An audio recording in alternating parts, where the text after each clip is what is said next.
Kejadian ini dialami seorang sahabat dekat yang selalu didatangi arwah sahabatnya setelah meninggal dunia. Yanti dan Henny ini dua orang yang sudah bersahabat sejak SMA. Mereka berdua sekarang berkuliah di sebuah kampus yang sama. Saat itu Yanti dan Henny selalu bersama bareng kesana kemari. Suka duka dilalui bersama. Kadang juga saling curhat tentang kehidupannya masing-masing. Ketika Yanti main ke rumahnya Henny, orang tuanya sudah menganggap Yanti seperti anaknya sendiri. Begitu juga dengan Henny, kalau main ke rumahnya Yanti, diperlakukan seperti anaknya oleh orang tuanya Yanti. Pernah suatu ketika, Henny mengajak Yanti pergi ke salah satu tempat. Henny minta diantar oleh Yanti untuk pergi ke mall. Katanya Henny ini mau mencari buku novel terbaru kesukaannya yang tentang percintaan. Memang hobinya Henny membaca buku novel saat ada waktu luang. Ya bisa dibilang kalau Henny sedang gabut, tidak ada kerjaan. Suatu ketika Henny menghampiri ke rumah Yanti. Kebetulan hari itu hari Minggu. Keduanya tidak berangkat kuliah. Henny dari rumahnya berniat untuk berkunjung ke rumahnya Yanti untuk minta diantar ke mall dengan menggunakan sepeda motornya yang biasa Henny bawa ke kampus. Sekitar pukul 9 pagi, Henny pergi ke rumah Yanti. Saat itu Henny belum janjian terlebih dahulu pada Yanti lewat pesan. Jadi Henny langsung menghampiri saja ke rumahnya. Beberapa saat kemudian, akhirnya Henny sampai juga di rumahnya Yanti. Jarak rumahnya Henny menuju ke rumah Yanti tidak terlalu jauh, hanya beda gang saja. Tetapi mereka berdua masih satu kampung. Butuh waktu sekitar 3 menit saja ke rumahnya Yanti sudah sampai. Sesampainya di depan rumahnya Yanti, Henny mematikan mesin motornya terlebih dahulu. Terlihat rumahnya Yanti tertutup dan sepi. Tok, tok, assalamualaikum, ucap Henny. Beberapa menit tidak ada yang mendengar dan tidak ada yang keluar membukakan pintu. Akhirnya Henny mencoba mengetuk kembali pintunya untuk yang kedua kalinya. Tok, tok, assalamualaikum.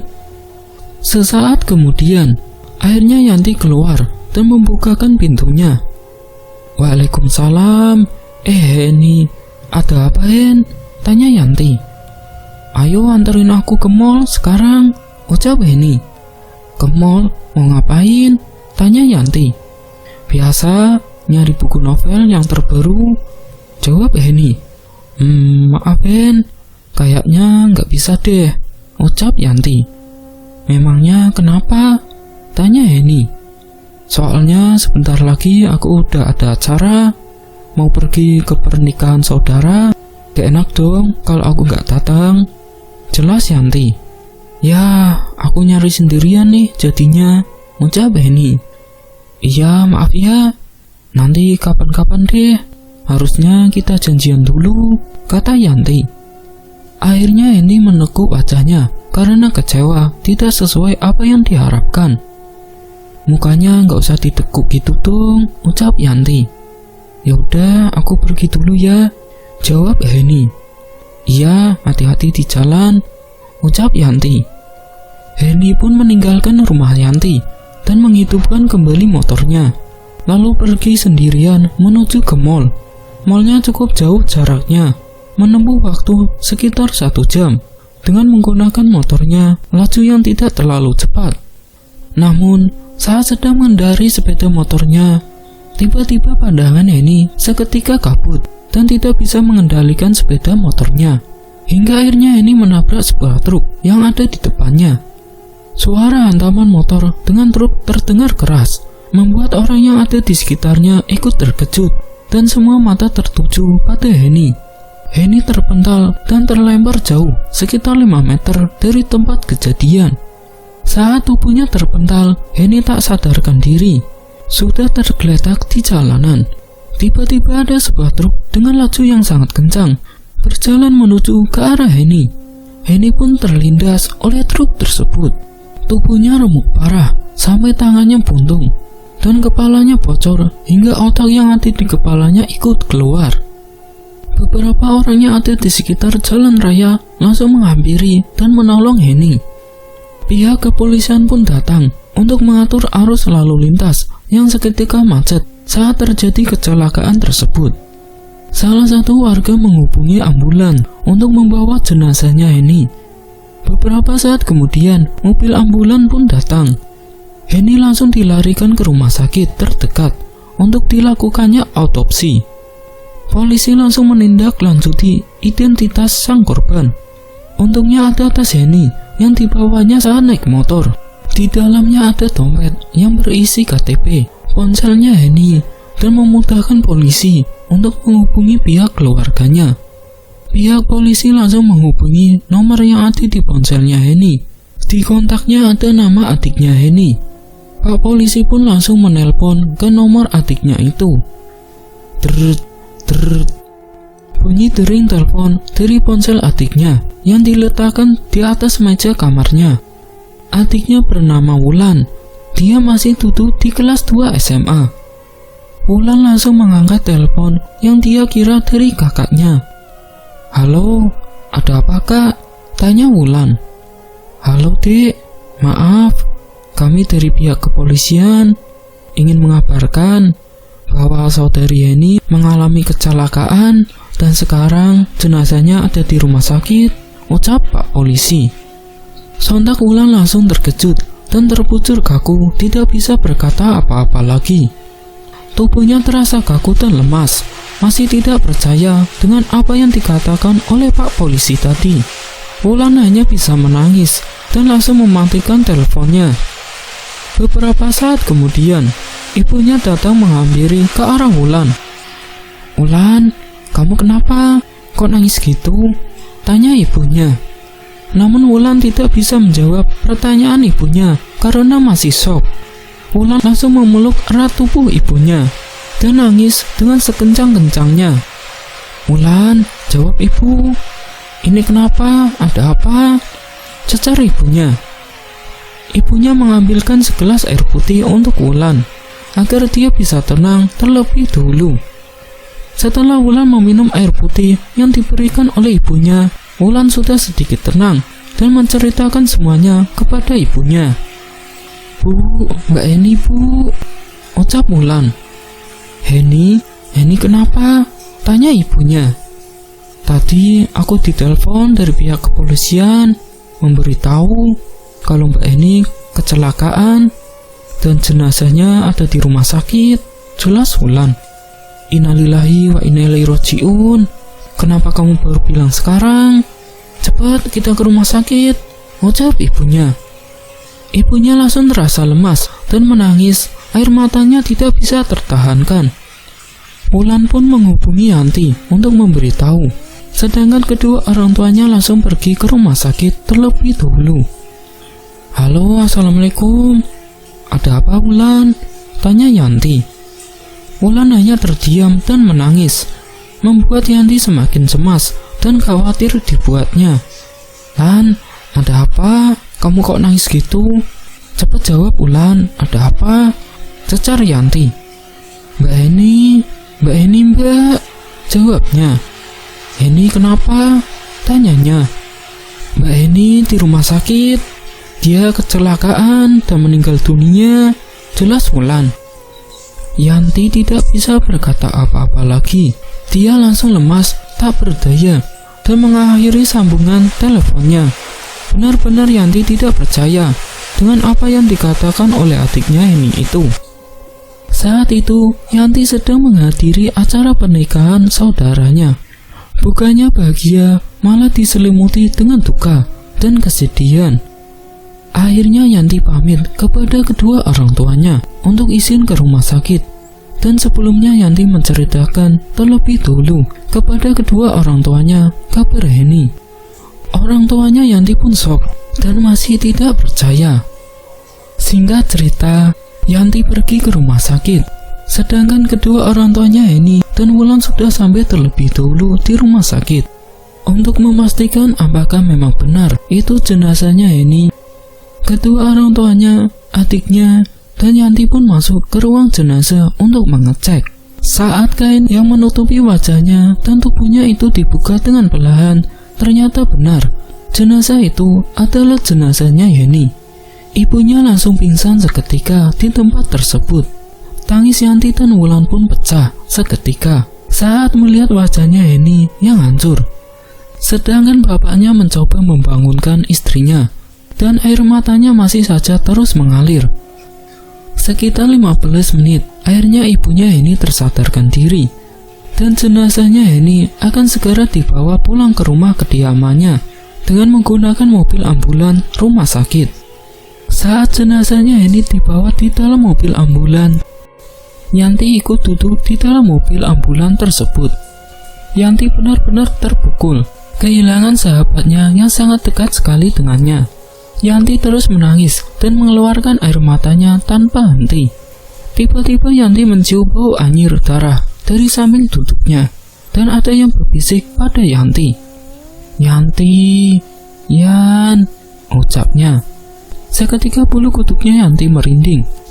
Yanti pun mengenali suara itu. Ya, suara dari Heni, sahabatnya itu.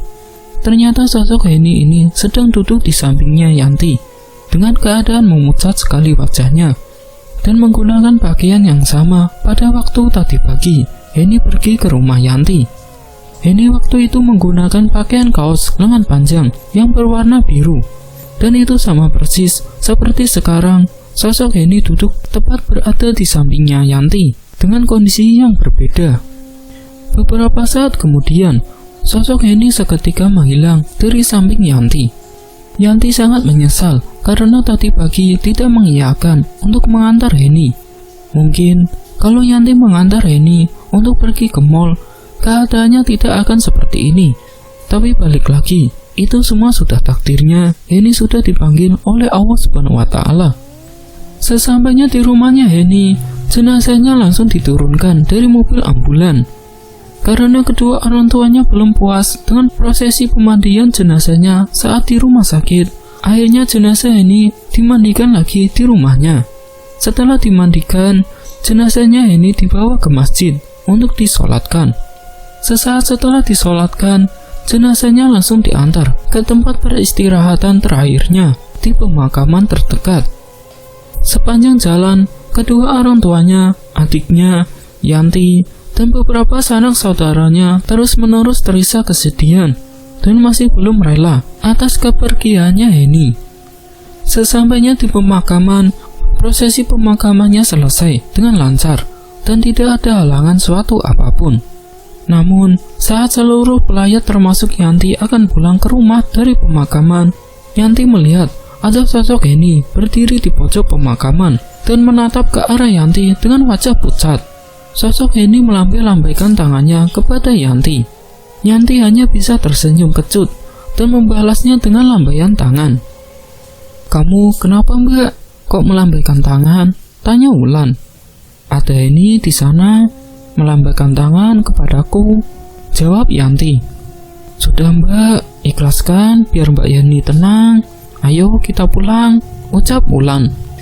Singkat cerita, malam harinya Yanti ikut ke rumah Heni untuk pengajian. Saat acara pengajian itu sudah selesai, Yanti tidak pulang terlebih dahulu. Dia mengobrol terlebih dahulu kepada kedua orang tuanya dan adiknya Heni. Saat sedang mengobrol, pandangan Yanti menuju ke dalam kamarnya Heni. Dia melihat di dalam pojok kamarnya Heni ada sosok Heni yang berdiri dengan kesedihan. Yanti pun segera menghampiri ke dalam kamarnya Heni karena penasaran. Heni!" teriaknya. Saat Yanti masuk ke dalam kamarnya Heni, ternyata dia sudah menghilang. Adiknya pun menghampiri ke arah Yanti yang ada di dalam kamarnya Heni. "Mbak, sadar Mbak. Mbak Heni sudah tidak ada di sini lagi," ucap Wulan. "Heni masih ada. Tadi Mbak lihat sendiri dia sedih. Mbak, kasihan," ucap Yanti. Wulan langsung menarik paksa tubuhnya Yanti keluar dari kamarnya Heni dan menutup rapat kamarnya. Waktu sudah menunjukkan pukul 10 malam. Yanti pun berpamitan kepada kedua orang tuanya Heni dan juga adiknya.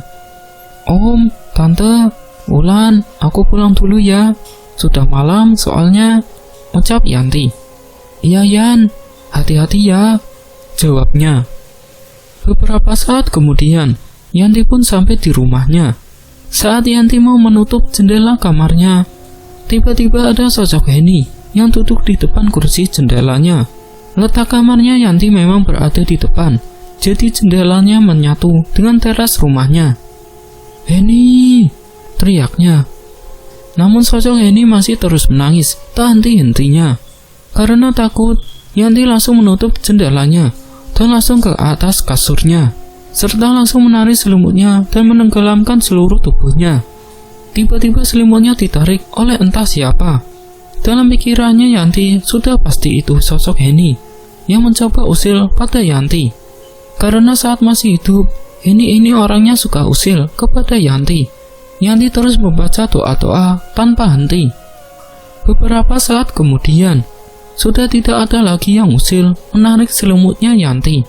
Akan tetapi Yanti mendengar ada yang memanggil-manggil namanya Yanti. Yanti, tolong saya," ucapnya. Seketika Yanti merinding mendengarnya.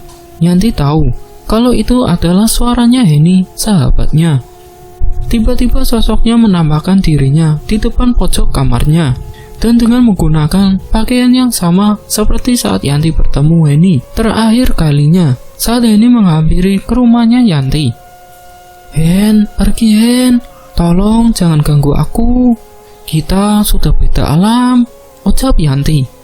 Seketika Heni menangis, dan dengan perlahan sosoknya ini menghilang dengan perlahan. Malam itu Yanti benar-benar tidak bisa tidur sampai pagi, karena tidak tenang diganggu oleh Heni. Singkat cerita, malam kedua Yanti tidak datang ke rumahnya Heni untuk ikut pengajian. Saat itu Yanti ada tugas kuliah yang menumpuk dan tidak bisa ditinggal. Ketika sedang mengerjakan tugas kuliahnya, tiba-tiba hembusan angin datang menghampiri ke arah Yanti. Tubuhnya pun seketika merinding. Terdengar kembali suara yang dikenali oleh Yanti, yaitu suara Heni. Yan, tolongin saya," ucapnya. Kali ini sosoknya tidak menampakkan diri, namun tiba-tiba buku tulis yang ada di atas meja belajarnya Yanti terjatuh sendiri. Padahal Yanti tidak menyenggolnya sama sekali, bahkan tidak ada angin kencang. Meskipun ada angin kencang pun, buku itu tidak akan jatuh dengan sendirinya. Yanti pun paham kalau ini ulah Heni yang menjatuhkan bukunya. Tolong jangan ganggu aku terus," ucap Yanti. Seketika sosok Heni mengeluarkan suara tangisnya yang terdengar jelas di telinganya Yanti. "Tolong saya," ucapnya. Itu semua membuat Yanti tidak bisa fokus untuk mengerjakan tugasnya. Akhirnya Yanti meninggalkan tugasnya dan langsung loncat ke atas kasur karena takut. Beberapa saat kemudian, suara tangisannya Heni sudah tidak ada lagi. Yanti pun berpikir, apa yang sebenarnya yang dimaksud dengan Heni? Heni minta tolong apa? Yanti sempat berpikir kalau Heni meminta tolong diantar ke mall seperti waktu itu dia tidak mengantar Heni. Apa karena itu Heni jadi tidak tenang arwahnya ya? Ucap Yanti dalam hati. Namun Yanti menepis kembali pikirannya itu dan mencoba untuk tidur. Akhirnya Yanti pun bisa tertidur dengan pulas. Dan keesokan paginya Yanti bangun lebih awal karena harus menyelesaikan tugasnya yang semalam telah tertunda gara-gara didatangi arwahnya Heni. Setelah tugasnya sudah selesai, Yanti segera siap-siap untuk berangkat ke kampusnya. Dengan menggunakan motornya, Yanti pergi ke kampus. Yang biasanya Yanti terkadang berboncengan dengan Heni. Sekarang Yanti apa-apa harus sendiri. Namun saat di tengah perjalanan, tiba-tiba motornya terasa berat, seperti ada yang membonceng di belakangnya. Yanti juga mencium bau anyir darah dan busuk. Tubuhnya Yanti seketika merinding, bulu kuduknya berdiri. Karena penasaran, Yanti mencoba melihat ke arah spionnya, dan ternyata yang membonceng di belakangnya Yanti itu adalah sosok Heni. Yanti mencoba untuk fokus dan terus berdoa kalau Yanti tidak fokus, bisa jadi Yanti akan mengalami kecelakaan. Dengan terus membaca doa-doanya dan pandangannya fokus ke depan, Sedangkan kaca spionnya sengaja Yanti arahkan ke bawah agar tidak melihat adanya sosok Henny yang membonceng di belakang motornya. "Yan, tolong saya Yan," ucapnya. Yanti mencoba untuk tidak mendengar apa yang dikatakan oleh Henny. Beberapa saat kemudian, arwahnya Henny dengan perlahan mulai menghilang. Singkat cerita, karena Yanti merasa terganggu dan tidak tenang dengan gangguan-gangguan dari Henny, akhirnya Yanti pun menceritakan semuanya kepada kedua orang tuanya tentang apa yang sudah dialaminya. Orang tuanya pun menyarankan untuk membicarakan langsung kepada kedua orang tuanya Henny. Namun Yanti tidak berani berbicara kepada kedua orang tuanya karena Yanti takut nanti kedua orang tuanya tersinggung dan merasa difitnah. "Coba nanti kamu datang ke rumahnya dan bicarakan kepada kedua orang tuanya soal yang kamu alami," ucap bapaknya Yanti. "Enggak Pak, aku enggak berani, nanti takut mereka tersinggung," jawab Yanti. "Ya sudah, gini saja, nanti kita tanyakan langsung ke Pak Kiai," ucap ibunya. "Nah, kalau itu aku setuju Bu," jawabnya. Akhirnya Yanti dan kedua orang tuanya pergi ke Pak Kiai untuk menanyakan tentang hal tersebut. Sesampainya di rumahnya Pak Kiai, Yanti langsung menceritakan semuanya kepada Pak Kiai tentang didatangi sosok Henny setiap harinya dan selalu minta tolong pada Yanti. Dia ini ingin disempurnakan karena arwahnya belum tenang di sana, ucap Pak Kiai. "Maksudnya gimana ya Pak?" tanya Yanti. "Ya, sosok Henny ini minta disempurnakan," jawabnya. Mendengar apa yang dikatakan oleh Pak Kiai membuat Yanti tidak puas karena jawabannya hanya seperti itu, tidak jelas secara detailnya. "Ayo kita pulang saja Pak, Bu," ucap Yanti. Yanti dan kedua orang tuanya langsung pamit kepada Pak Kiai. Malamnya Henny datang lagi ke rumahnya Yanti. Henny terus memanggil-manggil namanya Yanti dan meminta tolong. "Yan, Yanti, tolong saya," ucapnya. Saat itu Yanti baru saja tertidur. Karena mendengar ucapan Henny, akhirnya Yanti pun terbangun. Ternyata sosok Henny ini tidur terlentang tepat berada di sampingnya Yanti. Sebelumnya Yanti mencium aroma-aroma bau anyir dan bangkai sama seperti biasanya. Yanti pun membalikkan tubuhnya ke samping. Saat melihat ke arah samping, ternyata ada sosok Henny yang tertidur di sampingnya. Sontak Yanti terkejut dan berteriak. Yanti pun langsung pergi, lari keluar kamar dan menuju ke kamar kedua orang tuanya. "Pak, Bu, tolong!" teriaknya. Kejadian itu sekitar pukul 10 malam. Kedua orang tuanya terbangun mendengar teriakan anak semata wayangnya. Lalu bapaknya membukakan pintu kamarnya. "Ada apa sih Yan?" tanya bapaknya dan mengucap kedua matanya. "Pak, Yanti izin tidur sama bapak ibu ya," ucapnya. "Memangnya kenapa?" timbal ibunya. "Aku takut Bu, tadi Henny datang lagi, serem lagi, tidur di sampingku," jelas Yanti. "Ya sudah, kamu tidur di sini malam ini, nggak apa-apa," ucap ibunya. Akhirnya Yanti ikut tidur dengan kedua orang tuanya, dan sosok Henny tidak datang mengganggu ke kamar kedua orang tuanya. Keesokan paginya, kebetulan hari Minggu, Henny dan kedua orang tuanya pergi lagi ke salah satu kiai yang ada di kota lain, kota tetangga. Sekitar 1 jam perjalanan, akhirnya Yanti dan kedua orang tuanya sampai di rumah Pak Kiai. Mereka dipersilakan masuk oleh Pak Kiai dan disambut dengan ramah. Saat di dalam ruang tamu rumah Pak Kiai, Yanti menceritakan semuanya kepada Pak Kiai. Jawaban Pak Kiai ini pun sama seperti dengan Pak Kiai yang sebelumnya Yanti datangi. Sosoknya ini ingin disempurnakan supaya hidupnya di alam sana tenang. Kalau tidak, dia akan terus bergentayangan arwahnya, ucap Pak Kiai. Karena masih belum puas, belum sreg lagi, Yanti dan kedua orang tuanya pulang kembali ke rumahnya. Sesampainya di rumah, Yanti benar-benar sudah stres dan tidak tahu harus bagaimana lagi supaya arwahnya ini tidak datang lagi mengganggu Yanti. Pak, Bu, gimana ini? Kok semua Pak Kiai mengatakan hal yang sama? Tapi aku masih belum paham dan belum puas dengan apa yang dimaksud Pak Kiai, ucap Yanti. Kalau gitu, lebih baik kamu bicarakan saja baik-baik sama kedua orang tuanya, ucap bapaknya.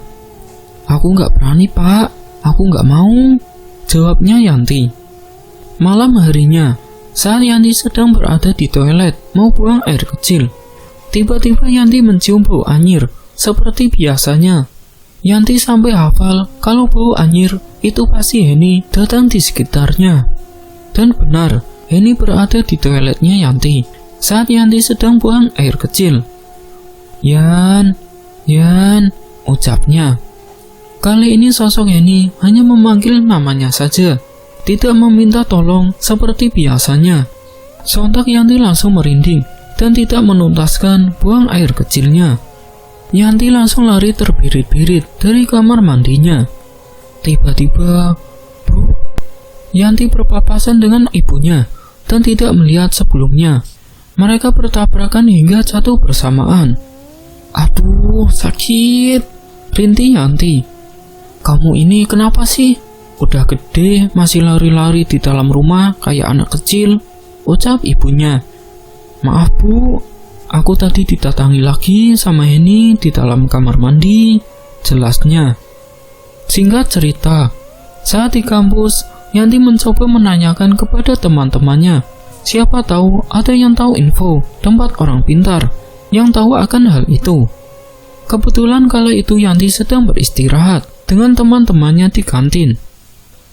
Kalian ada yang tahu nggak di mana orang pintar yang ahli dan bisa melihat hal-hal gaib gitu? Tanya Yanti. Aku ada nih, dulu tanteku dibawa ke sana dan berhasil, ucap salah satu temannya Yanti.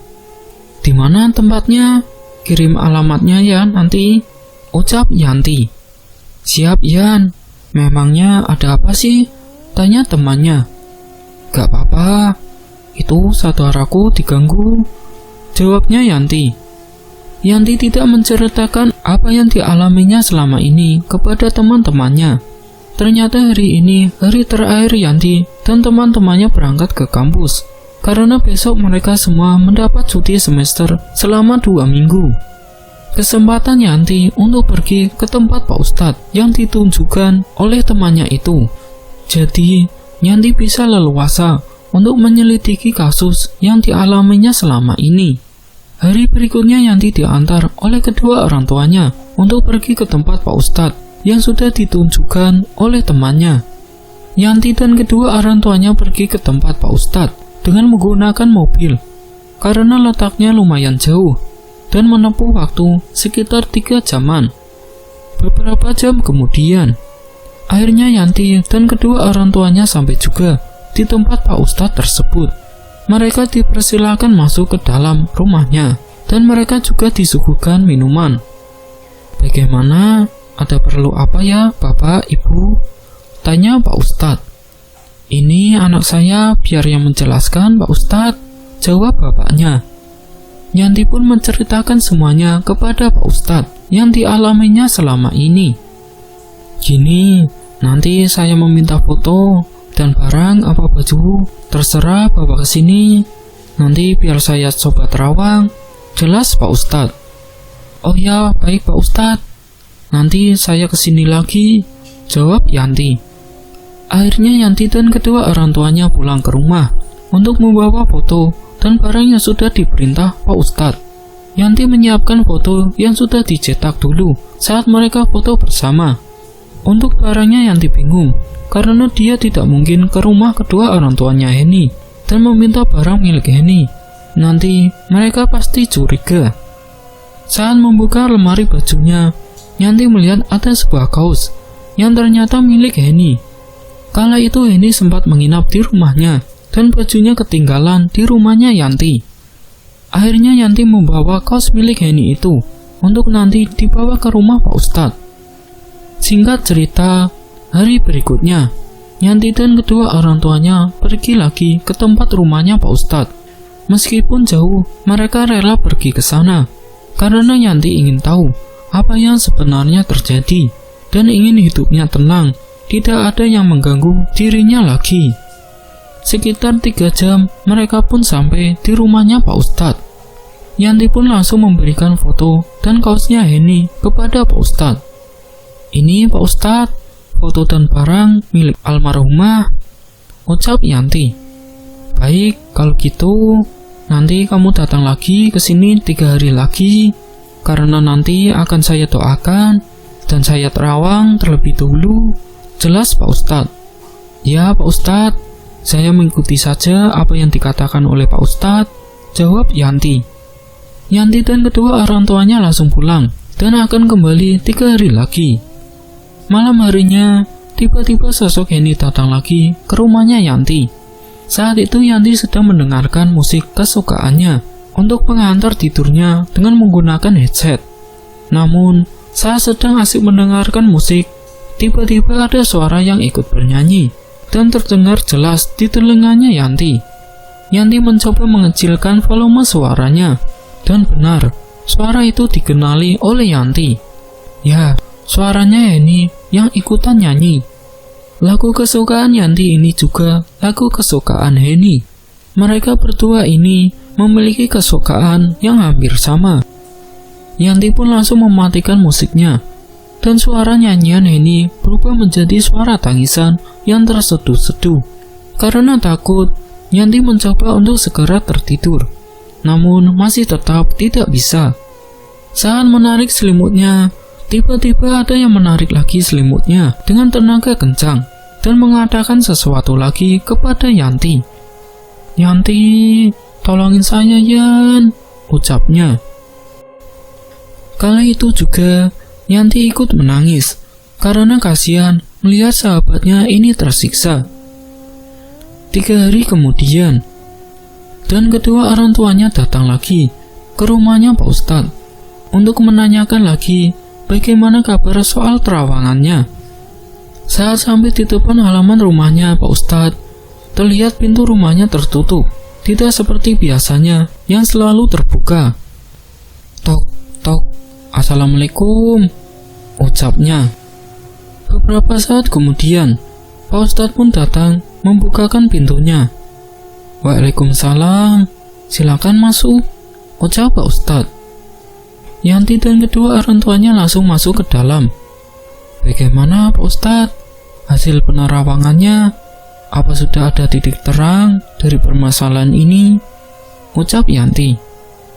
Jadi, kemarin saat saya menerawang, sosok Henny ini ingin disempurnakan, ucap Pak Ustadz. Maksudnya bagaimana itu Pak Ustadz? Tanya Yanti. Saat saya menerawang, tiba-tiba saya berada di sebuah istana kerajaan yang megah di dalam hutan. Di sana saya melihat banyak orang-orang yang diperlakukan seperti budak, ada juga yang dirantai. Wajahnya semuanya pucat, dan di sana saya melihat ada sosok temanmu, Henny berada di sana. Dia menangis dan terus menangis dan meminta pertolongan. Dia ingin keluar dari istana tersebut, jelas Pak Ustadz. Terus apa maksud dari semua ini Pak Ustadz? Tanya Yanti. Henny ini sepertinya sudah dijadikan tumbal pesugihan oleh saudara terdekatnya, makanya meninggalnya tidak tenang, ucap Pak Ustadz. Siapa Pak Ustadz yang melakukan pesugihan itu? Tanya Yanti penasaran. Ya ada, saya tidak mau menyebutkan, takutnya jadi fitnah. Kalau kamu mau tahu, cari tahu saja sendiri siapa saudaranya yang kira-kira melakukan itu, ucap Pak Ustadz.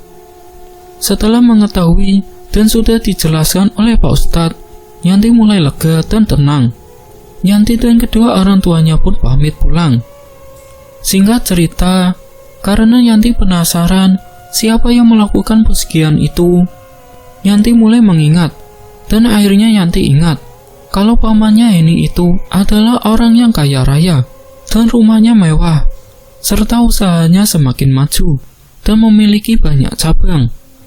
Pamannya ini memiliki usaha toko elektronik yang ada di pasar dan sangat laris. Banyak pembeli yang datang setiap harinya.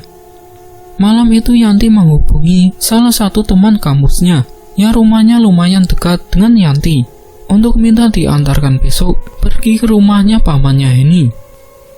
"Halo, assalamualaikum," ucap Yanti. "Waalaikumsalam. Ada apa, Yan?" tanya Bila. "Besok ada waktu enggak? Anterin aku ke rumah pamannya Heni yuk," ucap Yanti. "Ya boleh, ayo," jawabnya. Keesokan harinya, Yanti dan Bila pergi ke rumah pamannya Heni untuk sekedar silaturahmi. "Tok, tok, assalamualaikum," ucap Yanti. "Waalaikumsalam." "Yanti, baru kelihatan kamu," ucap tantenya Heni. "Iya tante, saya mau main saja, sudah lama tidak pernah main ke sini," jawab Yanti. "Oh ya tante, kenalin ini teman aku, namanya Bila. Dia temannya Heni juga," imbuh Yanti. "Ya sudah, ayo kita masuk ke dalam," ucap tantenya. Rumahnya benar-benar sangat mewah dan berbalutan emas yang membuat semakin mewah. Hiasan dindingnya pun terlihat sangat mahal-mahal sekali. Saat mereka masuk dan duduk di ruang tamu, pamannya datang menghampiri ke arah Yanti dan Bila. Sedangkan tante pergi ke belakang, membuatkan minuman untuk Yanti dan Bila. "Yanti, apa kabar?" tanya paman Heni. "Alhamdulillah, kabar baik paman. Paman sendiri bagaimana kabarnya?" tanya Yanti.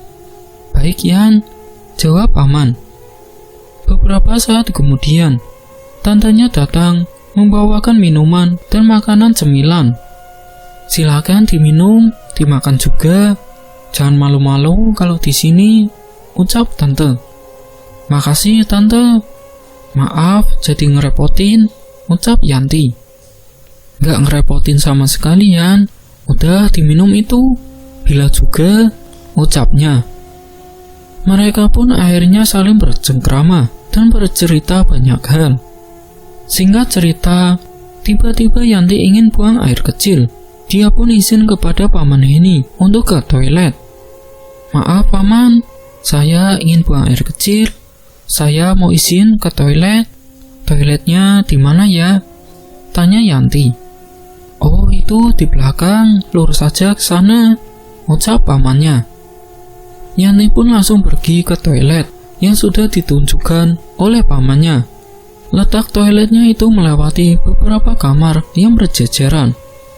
Nah, Yanti membuka pintu yang ternyata bukan toilet. Krek.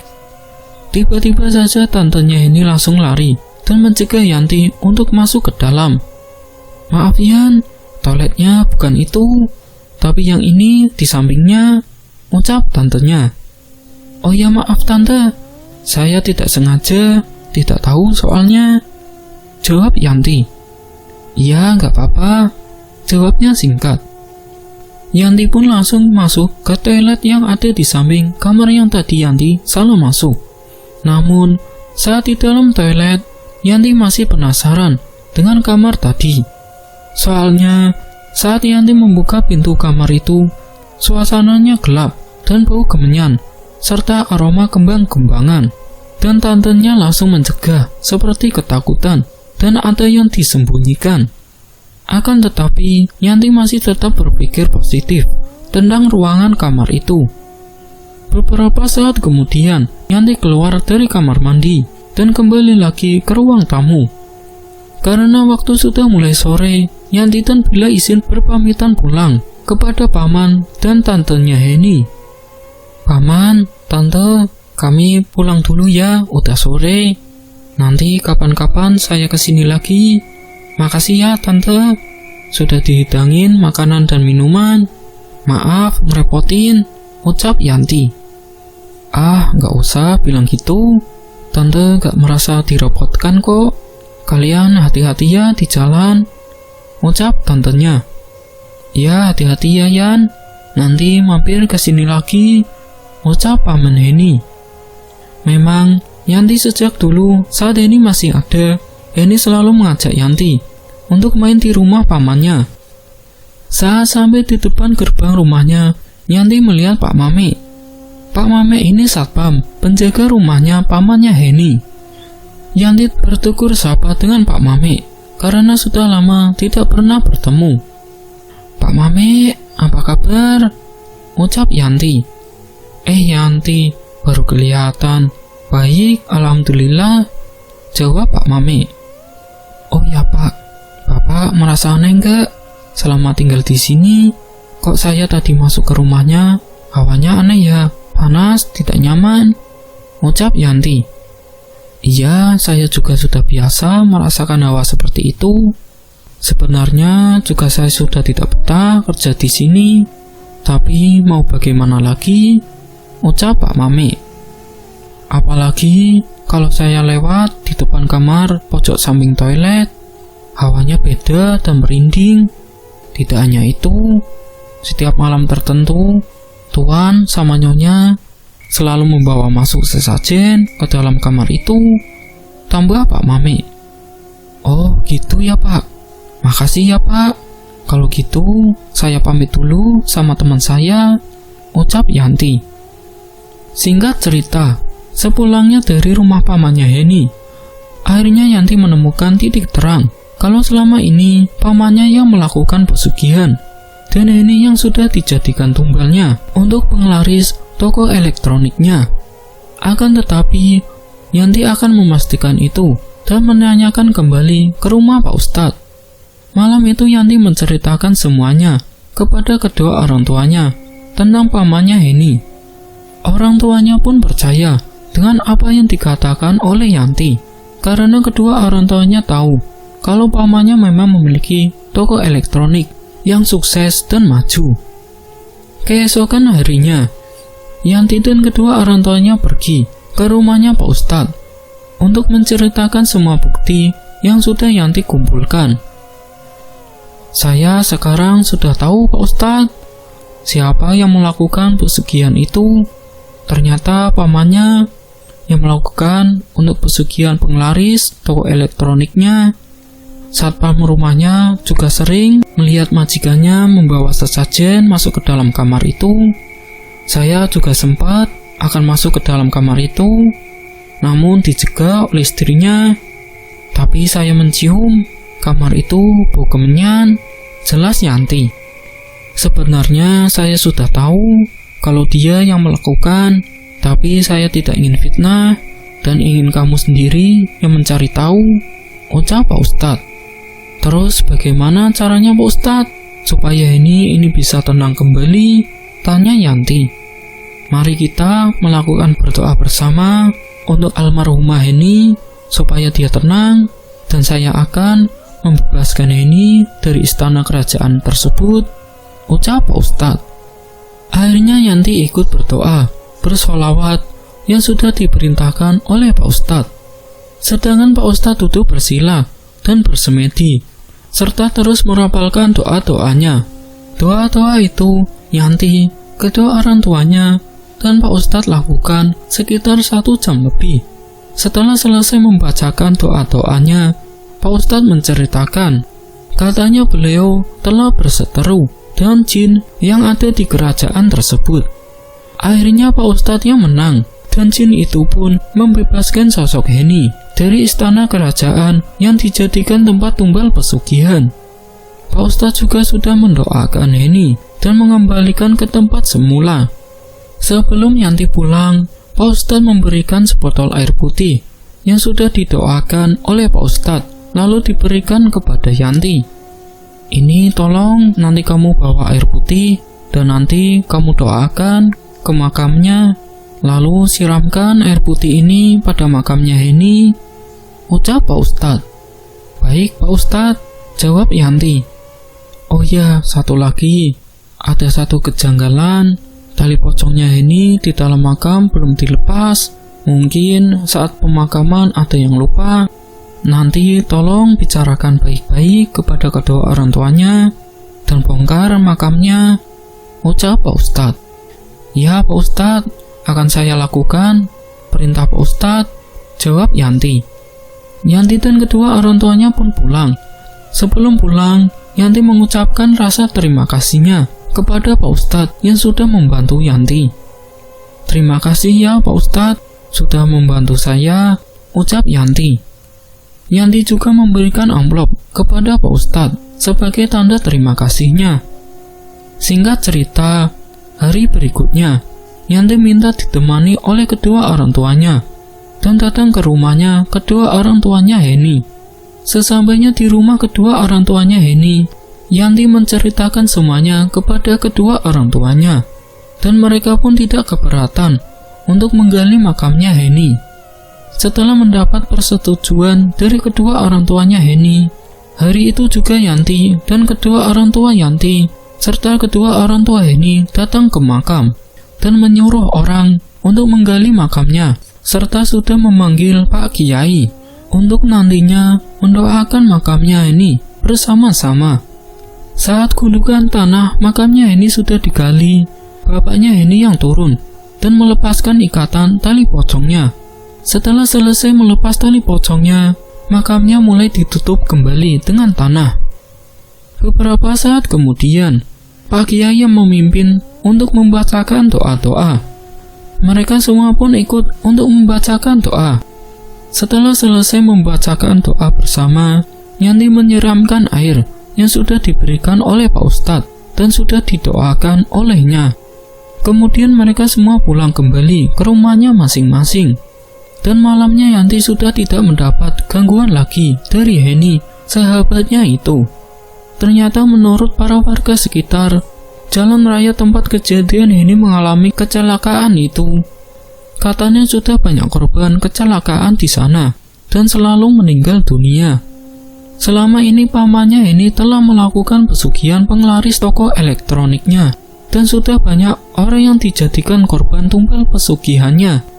Pamannya ini menggunakan tumbal orang lain, siapa saja yang lewat di jalan raya depan tokonya. Toko elektronik milik pamannya ini letaknya ada di pinggir jalan raya, tepatnya di sebuah pasar besar yang ada di pinggir jalan raya itu. Setiap harinya, pasar yang ada di pinggir jalan raya itu selalu ramai orang yang lewat. Singkat cerita, Yanti tidak berani untuk menceritakan semuanya kepada kedua orang tuanya Heni tentang yang dilakukan oleh paman dan tantenya Heni. Karena kedua orang tua Heni tahu Heni meninggal karena mengalami kecelakaan dan sudah menjadi takdirnya akibat kecelakaan.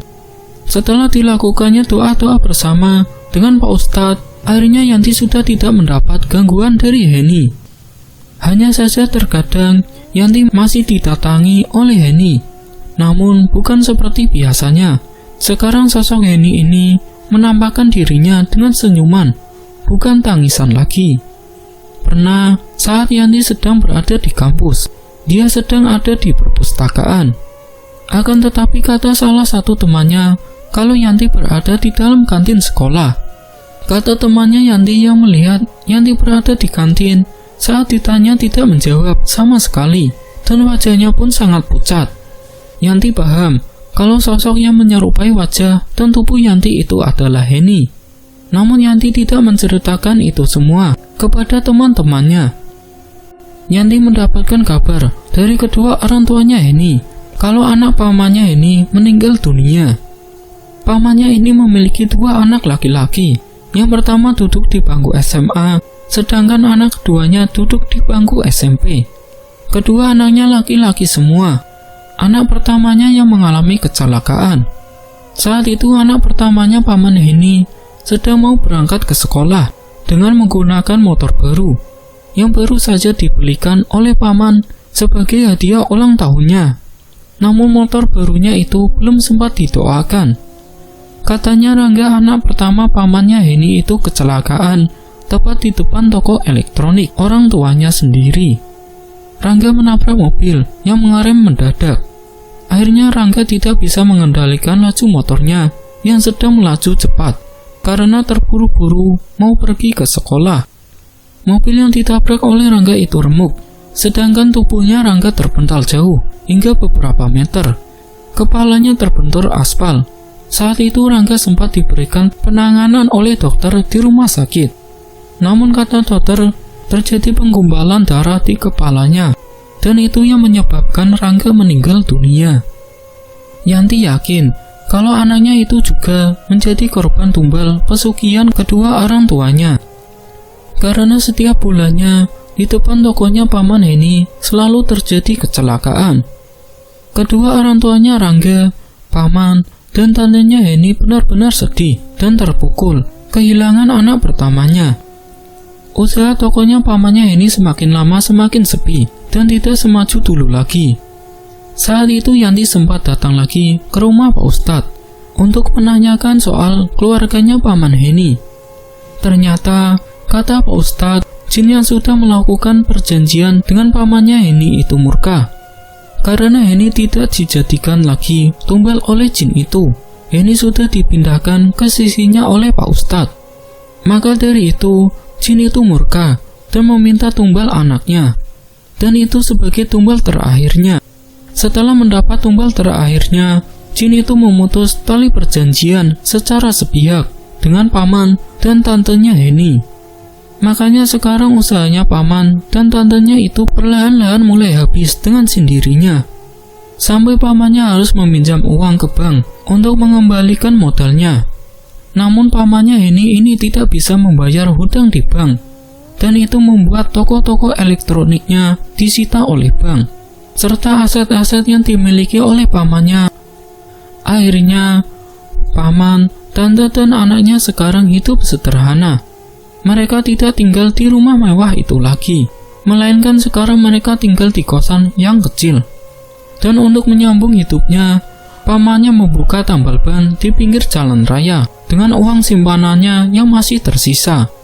Pernah saat itu Yanti sepulang dari kuliah, Yanti dan temannya berboncengan, dan tiba-tiba saja ban motornya bocor.